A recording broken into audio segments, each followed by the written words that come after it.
we're gonna be reviewing this brushless Dewalt chainsaw.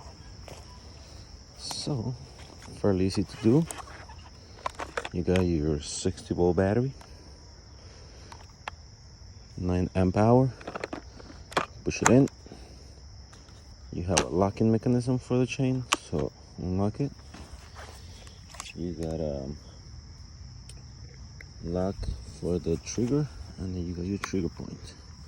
So you push the lock down and pull the trigger. Simple as that. So we're gonna cut this trunk.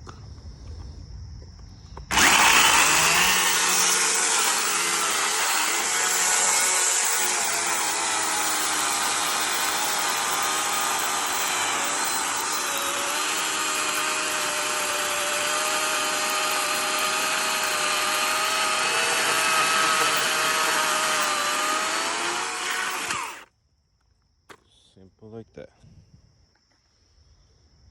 Good product. Super strong.